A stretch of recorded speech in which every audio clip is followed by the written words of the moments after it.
All right, Meg, we're going to watch your butterfly video here. And as we're watching our video and we're going through different things, make sure you take some time to check out the notes as well. Different items that we see that you're doing really well at, different things that we see that we think you continue to work better on. They're great things to look at before or after a practice, also before or after a meet, even prior to races when maybe you don't always have time to see absolutely everything that we have in the video, because there's a lot to be said in the video. So if you just take some time to read as well, that might help out.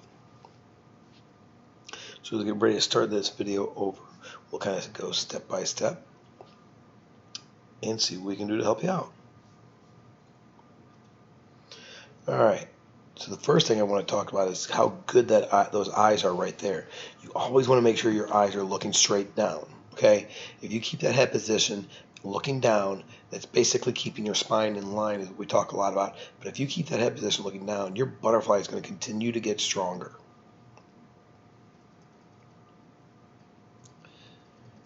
Again, your head's not moving at all. That's perfect.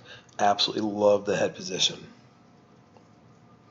Hands are a little flat when they enter. You don't want your hands completely flat down. You would actually want to have your thumbs down a little bit, your pinkies up a little bit, so you're kind of grabbing right there with a little bit of an angle. So make sure you don't go quite so flat with those hands.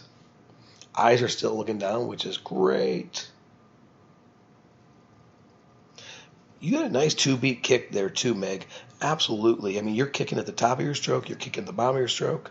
That's perfect. Now, that was a bad line there.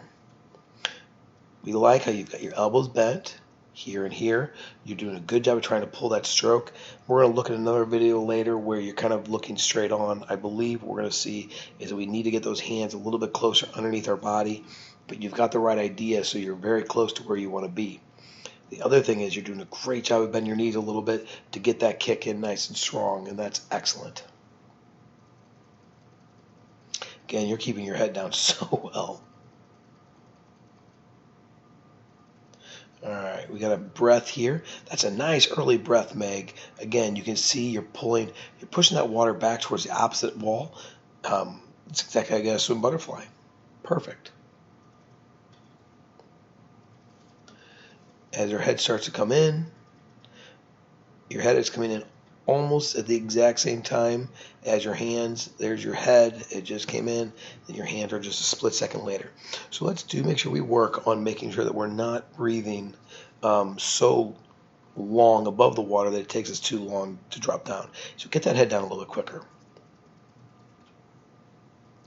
Now right here, as we get to this point, one of the things we like to kind of show a little bit is where our body position is in the water. You're pretty straight. What we'd like to see is a couple different things. Number one, we'd like to see those hands a little bit higher in the water. We'd like where their hips are, and that's great. But we also want to see your head a little bit lower. Okay, you can see right here, we like to call this the power triangle. Okay, and ideally, if you're doing it correctly, power triangle is your head down here, and then your hands up here, and that's where you get that core strength from. So you really want to make sure you get that head down a little bit lower and keep those hands a little bit more shallow in the water, a little bit higher in the water. Don't let them go quite so deep right on that recovery.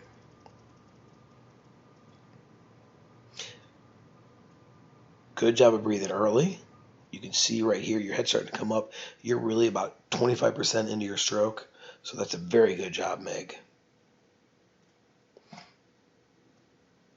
As you swim to the wall, do try to get this kick up a little bit. You do too good two-beat kick, but your kick can be a little bit stronger. So if you can lift those legs up and lift those hips up just a little bit, it's going to really benefit you a lot.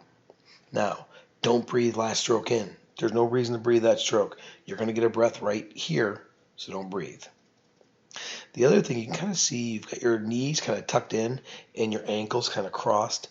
Make sure you kind of stack those feet instead. Keep those knees side by side. Don't let them kind of go into your belly. You want to drive them into that wall. You can see that as you're doing your turn here, you're just kind of swiveling. You're not really looking at your hands.